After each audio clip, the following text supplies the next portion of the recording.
मैंने कुरान मजीद में से 26 वो विवादित आयतें जो आतंकवाद को बढ़ावा देती थी उनको हटाकर और कुरान मजीद के जो सूरे थे वो सीरियल से नहीं थे, उनका क्रम संख्या ठीक करते हुए एक नया कुरान मजीद तैयार कर दिया है। मैंने प्रधानमंत्री जी को उसका एक मॉडल भेजा है अपने पत्र के साथ में और उनसे कहा है कि इस कुरान मजीद को सभी मदरसों में और मुस्लिम समाज में पढ़वाए जाने की व्यवस्था सुनिश्चित कराएं और बहुत जल्द ये कुरान मजीद मार्केट में भी उपलब्ध होगा, जो मैंने सही किया है और यही सही कुरान मजीद है। सुना आपने, ये वसीम रिजवी का बयान है, जो अपने आप को सैयद कहता है, जो अपने आप को शिया कहता है, जो अपने आप को कुरान का मानने वाला कहता है। क्या ऐसे ही कुरान के मानने वाले होते हैं? दुनिया परस्ती में वसीम रिजवी इतना गिर जाएगा किसी ने सोचा भी नहीं था।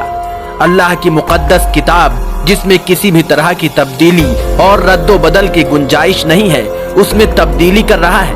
और तो और देश के पीएम को वसीम रिजवी ने इस नए कुरान की कॉपी भी भेजी है।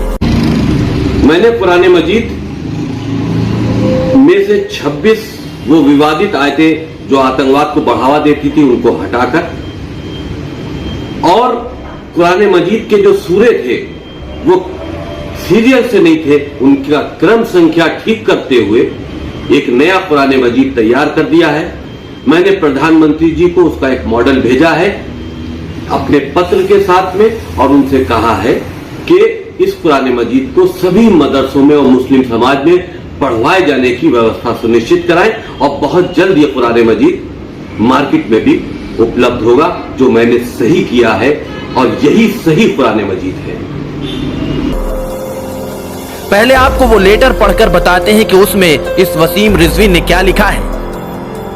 वसीम रिजवी ने पीएम मोदी को लिखे लेटर में लिखा है कि आपको अवगत कराना है कि मुसलमानों के आखिरी रसूल मोहम्मद सल्लल्लाहु अलैहि वसल्लम के बाद कुरान मजीद को आखिरी बार इस्लाम के तीसरे खलीफा उस्मान द्वारा तैयार कराया गया, जिसको आज तक अल्लाह की किताब मानकर पढ़ा जाता है।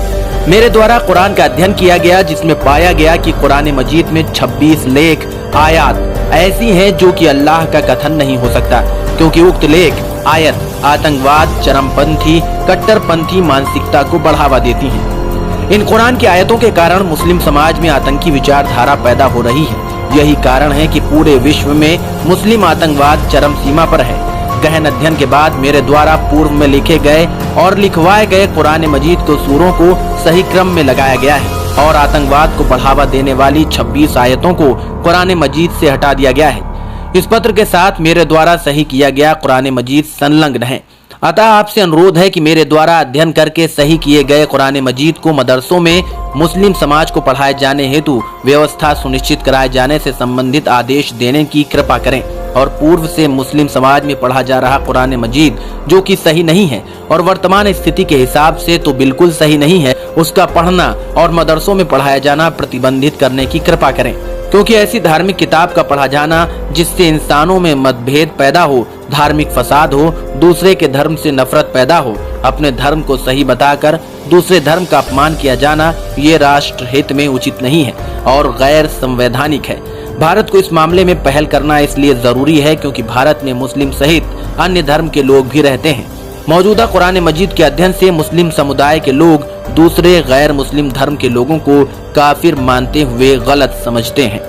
यही नहीं, वसीम रिजवी ने कुरान के सूरों की तरतीब को भी बदल दिया है। तस्वीरों में आप देख सकते हैं कि वसीम रिजवी ने जो कुरान तरतीब दिया है वो कैसा है। देखिए किस तरह से वसीम रिजवी ने कुरान की सूरतों की तरतीब को बदल दिया है। हम आपको स्क्रीन पर वो तरतीब दिखा रहे हैं जो उसने कुरान के सूरतों को दी है। आप देखिए किस तरह से वसीम रिजवी ने कुरान की उन सूरतों की तरतीब से छेड़छाड़ की है जो 1400 सालों से चली आ रही है। कुरान की शुरुआत में वसीम रिजवी ने लिखा है कि मुस्लिम अकायद और इस्लामी स्कॉलर्स के बयानात के मुताबिक रसूल पर कुरान की वही, कुरान की आयतें 610 ईस्वी में आना शुरू हुई, जब जिब्रील ने मक्का के पास हिरा गुफा में मोहम्मद सल्लल्लाहु अलैहि वसल्लम को सूरह अल अलक की पहली आयतें सुनाई। मुसलमानों का मानना है कि मोहम्मद सल्लल्लाहु अलैहि वसल्लम ने 632 ईस्वी में अपने इंतकाल तक वही कुरान सुनाना जारी रखा। اسلامی روایت کے انصار قرآن کو پہلی بار پہلے خلیفہ ابو بکر صدیق نے زید ابن ثابت اور انیہ کاتب دوارا ایک کتابی شکل میں بنوایا۔ جیسے جیسے اسلام پھیلنا شروع ہوا اور دور دراز کے علاقوں میں الگ الگ مضمون سنائی دینے لگے، تیسرے خلیفہ عثمان ابن عفان کی ہدایت پر 644 سے 656 عیسوی میں قرآن کے مضمونوں کو اتحاد کے لیے پھر سے مرتب کیا گیا۔ سال 2021 میں سید وسیم رضوی دوارا پھر سے سدھارا گیا۔